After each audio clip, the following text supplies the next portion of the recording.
BA first year history paper 2 की इस कक्षा में आप सब विद्यार्थियों का स्वागत है।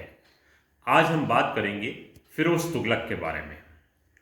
प्रारंभिक जीवन व सिंहासनरोहण। फिरोज तुगलक का काल है 1351 से लेकर 1388 ईस्वी तक। फिरोज तुगलक मोहम्मद तुगलक के चाचा का पुत्र था। उसकी माँ एक राजपूत सरदार रणमल की पुत्री थी। इस प्रकार उसकी नसों में हिंदू मुस्लिम रक्त का मिश्रण था। मोहम्मद तुगलक का कोई सगा पुत्र नहीं था, इसलिए फिरोज ही उत्तराधिकारी बना दिया गया। 1351 में मोहम्मद तुगलक की अचानक मृत्यु से शाही शिविर संकट में फंस गया। शिविर में स्थित अमीरों ने सर्वसम्मति से फिरोज का चयन किया। 23 मार्च 1351 ईस्वी के दिन फिरोज शाह का राज्यारोहण हुआ। फिरोज के उत्तराधिकार को चुनौतियां।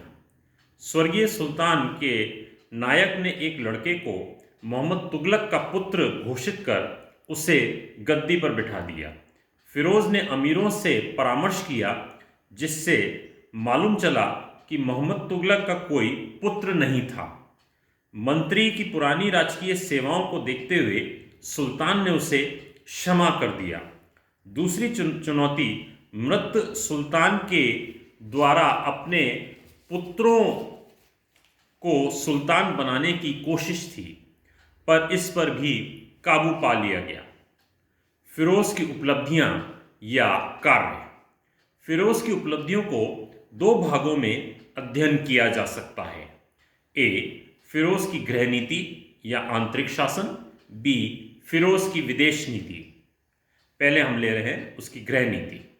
फिरोज ने आंतरिक शासन की ओर पूर्ण ध्यान दिया। मोहम्मद तुगलक के अंतिम समय में शासन अव्यवस्थित हो गया था। सबसे बड़ी समस्या राज्य की गिरती हुई आर्थिक स्थिति थी। राजस्व सुधार। पहला, फिरोज ने अपने समय में प्रायः 24 कष्टदायक करों को समाप्त किया। फिरोज ने केवल 4 कर लगाए: खराज अर्थात लगान, खम्स अर्थात युद्ध में लूटे गए धन का 1/5 भाग, जजिया हिंदुओं पर धार्मिक कर, और ज़कात आय का 2.5% जो मुसलमानों से लिया जाता था और उन्हीं पर खर्च कर दिया जाता था। इसके अतिरिक्त उसने उलेमा वर्ग की स्वीकृति के पश्चात सिंचाई कर भी लगाया। फिरोज ने विभिन्न आंतरिक व्यापारी करों को समाप्त कर दिया, जिससे वस्तुओं के मूल्यों में कमी आई। फिरोज ने कर्मचारियों के वेतन में वृद्धि की, उन्हें उनके कार्य के बदले में जागीरें दी और सुल्तान को भेंट देने की प्रथा को समाप्त कर दिया। फिरोज के राजस्व संबंधी सुधार लाभदायक हुए। राज्य में संपन्नता आ गई, परंतु फिरोज के सुधारों में 2 मूल दोष थे: जागीरदारी प्रथा और भूमि को ठेके पर दिए जाना। दोनों से किसानों की भलाई करने की आशा नहीं की जा सकती थी। दूसरा, सिंचाई व्यवस्था। सिंचाई की सुविधा के लिए फिरोज ने 5 बड़ी नहरों का निर्माण कराया।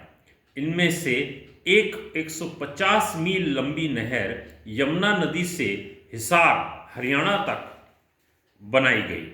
इन नहरों के कारण कृषि योग्य भूमि में वृद्धि हुई और सिंचाई कर के रूप में राज्य की आय में वृद्धि हुई। फिरोज ने सिंचाई की सुविधा के लिए विभिन्न नदियों पर लगभग 50 बांध और 30 झीलों का निर्माण भी कराया। तीसरा, नगर और सार्वजनिक निर्माण कार्य। कहा जाता है कि फिरोज ने लगभग 300 नवीन नगरों का निर्माण कराया। फरिश्ता ने लिखा है कि फिरोज ने 40 मस्जिदें, 30 विद्यालय, 20 महल, 100 सराय, 100 अस्पताल, 100 सार्वजनिक स्नानगृह आदि का निर्माण कराया। फिरोज ने नवीन इमारतों की सुरक्षा और मरम्मत की व्यवस्था की। इसके अतिरिक्त उसने अनेक पुरानी ऐतिहासिक इमारतों की मरम्मत कराई। चौथा, परोपकार के कार्य। फिरोज संतों और धार्मिक व्यक्तियों को जागीरें दान करता था। उसने एक रोजगार का दफ्तर स्थापित किया। उसने उसके विभाग का नाम था दीवान खैरात स्थापित किया, जो मुसलमान अनाथ स्त्रियों और विधवाओं को आर्थिक सहायता देता था। नेक्स्ट, न्याय व्यवस्था। फिरोज की न्याय व्यवस्था इस्लाम के कानूनों पर आधारित थी।